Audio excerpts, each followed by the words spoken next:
institutions from classroom learning to global impact. Engineering education aligned with the global goals. விவர அறிக்கை ஒன்று உறுப்பினர்களுடைய மேசையின் மேல் உள்ள சிறு கணினியில் பதிவேற்றம் செய்யப்பட்டுள்ளது என்பதை தெரிவித்துக் கொள்கிறேன்.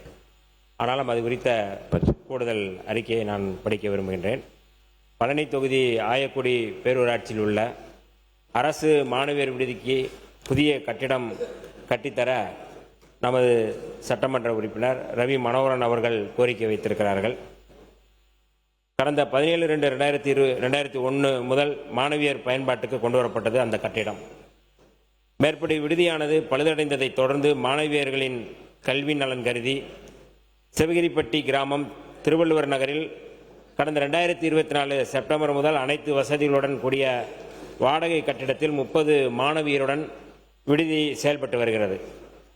நடப்பு 2026-2027 ஆண்டு கல்வியாண்டில் வாடகை கட்டிடத்தில் செயல்பட்டு வரும் ஆயக்குடி பள்ளி மாணவியர் விடுதியில் தங்கி பயில 38 மாணவியர்கள் விண்ணப்பம் சமர்ப்பித்து தங்கியுள்ளனர். பழுதடைந்த கட்டிடத்தினை இடித்து அகற்றுவதற்கான நடவடிக்கைகளை மேற்கொள்ளுமாறு மாவட்ட ஆதிதிராவிடர் மற்றும் பழங்குடியினர் நல அலுவலருக்கு அறிவுறுத்தப்பட்டுள்ளது.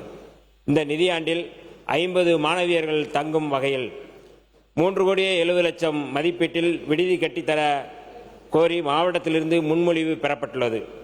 மேற்படி மாவட்டத்திலிருந்து வரப்பெற்ற மதிப்பீட்டு அறிக்கையின் அடிப்படையில் தற்போது திண்டுக்கல் மாவட்டம் ஆயக்குடி சமூக நீதி பள்ளி மாணவியர் விடுதிக்கு சொந்த கட்டிடம் கட்டுவதற்கு நடவடிக்கை மேற்கொள்ளப்பட்டு வருவதால் விரைவில் மேற்படி விடுதிக்கு சொந்த கட்டிடம் கட்டித்தரப்படும் என்று நான் இந்த அவையில் தெரிவிக்க கடமைப்பட்டிருக்கிறேன். டாக்டர் அருண்குமார்.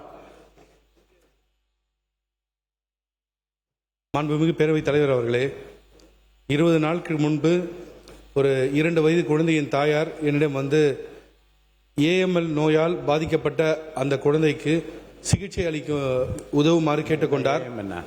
முதலமைச்சரின் விரிவான காப்பீட்டு திட்டத்தில் 5 லட்சத்திலிருந்து 25 லட்சம் ஆக்கப்பட்டதன் மூலம் அந்த குழந்தைக்கு ஒரே நாளில் 9.5 லட்சம் அனுமதிக்கப்பட்டு போன் மேரோ டிரான்ஸ்பிளான்ட் சிகிச்சை செய்து அந்த குழந்தை இன்று நன்றாக இருக்கிறது.